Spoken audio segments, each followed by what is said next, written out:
الصوت ده ما بيفكركش بحاجه؟ طب ما تيجي نقول عروستي. جهاز معدني على شكل اسطواني بداخله مروحه ويتشعب من جانبه خرطوم صرف.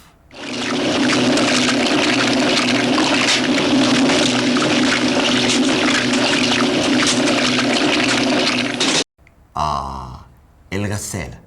زحمة يا دنيا زحمة، زحمة وفاه الحبايب، زحمة ولا عادش رحمة، مولد ويطلع فوقاي. زحمة يا دنيا زحمة، زحمة وفاه الحبايب، زحمة ولا عادش رحمة، مولد ويطلع فوقاي. يوم الغسيل يعني صابون وريم وبقليل، يعني سعاده لا متناهيه.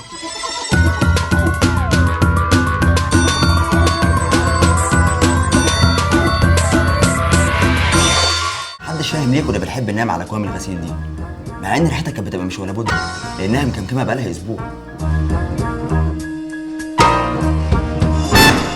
محدش فاهم ليه برضه كنا بنحب نستغل اللحظه اللي ماما فيها مش شايفانا، ونحط ايدينا جوه الغساله عشان نحس بالميه وهي بتلف، او نلمس ريش المروحه ونحس بالهدوم وهي بتلف حواليها، رغم التحذيرات الكتير من ماما انك انت ممكن تشفط جوه الغساله وتغرق، او ان شاء الله تفرم ايدك. بس بيني وبينكم الاحساس كان بيبقى مغري قوي، اقوى من اي تهديد.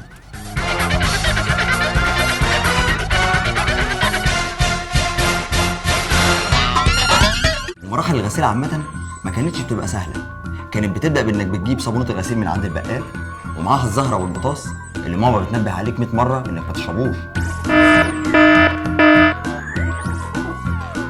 الفكره ان البطاس بيبقى شبه اللبن، وطبعا لو اتشرب ممكن يموت لانه بيكوي الامعاء. بس اللي مش فاهمه لحد دلوقتي ان ازاي موضوع الشرب كان عامل ازمه قوي كده. تفتكروا الموضوع كان مغري للدرجه دي؟ المهم بتبدا الام بتحضير الخليط العجيب الخالي تماما من الاكسجين والانزيماكس وكل الاختراعات اللي احنا مش فاهمينها لحد دلوقتي، وده عن طريق بشر الصابون واضافه الزهره وتحضير حله الغليه المخصصه للملابس البيضاء.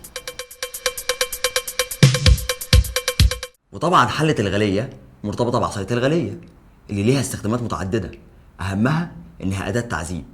يعني مثلا لو اتاخرت وانت بتعمل الواجب، او مثلا سرحت وانت بتعمل الواجب، او ما عملتش الواجب، هتعمل هي معاك احلى واجب.